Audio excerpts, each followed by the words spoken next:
बूढ़ी माँ की आजमाइश और कुदरत का इंसाफ। मेरे अजीज़ दोस्तों, आज की कहानी एक ऐसी बेसहारा माँ की है जिसे उसकी अपनी बहुओं ने रमज़ान के मुक़द्दस महीने में बेदर्दी से घर से निकाल दिया।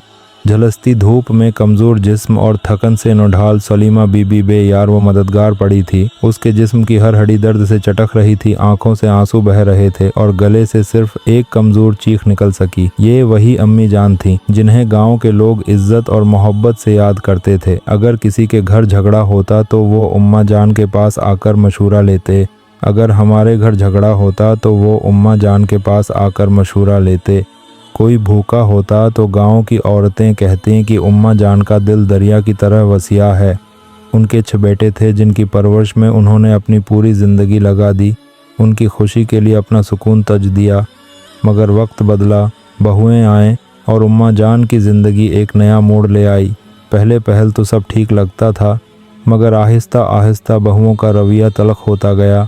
अब वो उम्मा जान की किसी बात को अहमियत नहीं देती थीं। बेटे जो कभी अपनी माँ की हर राय को मुकद्दम रखते थे, अब बहुओं के कहने पर अपनी माँ को नज़रअंदाज करने लगे। एक दिन जब उम्मा जान को तेज़ बुखार हुआ तो उन्होंने छोटी बहू से पानी मांगा, मगर बहू ने गुस्से से जवाब दिया, हमें तुम्हारे हुक्म सुनने के लिए नहीं रखा गया।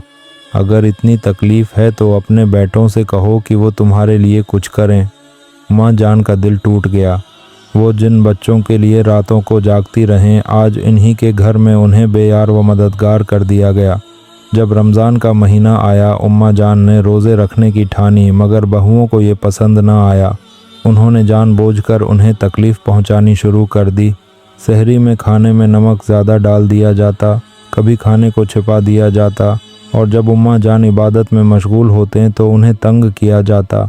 मगर उम्मा जान ने सब्र का दामन थामे रखा और कहा, मेरा रोज़ा सिर्फ भूखा रहने का नहीं, सब्र करने का भी है। ये सुनकर बहुओं का गुस्सा मज़ीद बढ़ गया। एक दिन बड़ी बहू ने उन्हें ज़बरदस्ती घर के कामों में झोंक दिया। उम्मा जान का कमज़ोर जिस्म बर्दाश्त न कर सका और वो चुकरा कर गर गईं। मगर बड़ी बहू को कोई तरस न आया।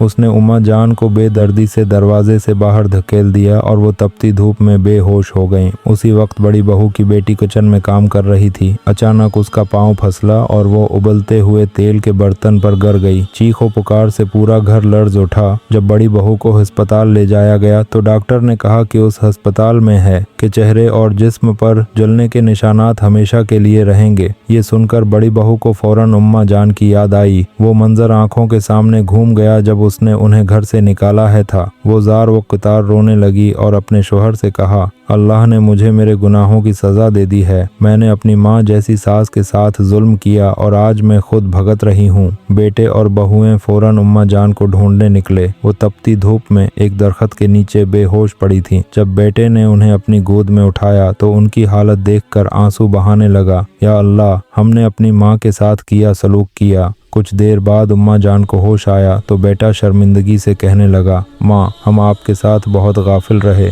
उम्मा जान ने कमज़ोर आवाज़ में कहा, अल्लाह सब देख रहा है। रोने की ज़रूरत नहीं, बस सबक सीखो और आइंदा कभी किसी के साथ नाइंसाफ़ी न करना। जब उम्मा जान कुछ बेहतर हुए तो उन्होंने कहा कि उन्हें अपनी बड़ी बहू के पास ले चलो। बड़ी बहू अपने जलते हुए चेहरे के साथ उम्मा जान के कदमों में गिर गई और रोते हुए बोली, उम्मा जान, मैंने आपके साथ जो कुछ किया उसकी सज़ा मुझे मिल गई, मगर प्लीज़ मुझे माफ़ कर दीजिए। उम्मा जान ने आंखें बंद की, दिल ही दिल में अल्लाह से दुआ की और कहा, मैंने अपनी तरफ से सबको माफ़ कर दिया, बस अब तुम लोग भी अपने दिल साफ़ कर लो और किसी के साथ नाइंसाफ़ी न करो। इस दिन के बाद बेटे अपनी माँ की इज्जत करने लगे। बहुओं ने उनका ख्याल रखना शुरू कर दिया, मगर बड़ी बहू के जलने के निशानात हमेशा के लिए उसके चेहरे पर रह गए। वो हर रोज़ खुद को आईने में देखकर पछताती, काश मैंने उम्मा जान के साथ बुरा सलूक ना किया होता। दोस्तों, वालिदैन की इज्जत करना हमारा फ़र्ज़ है। उनकी दिल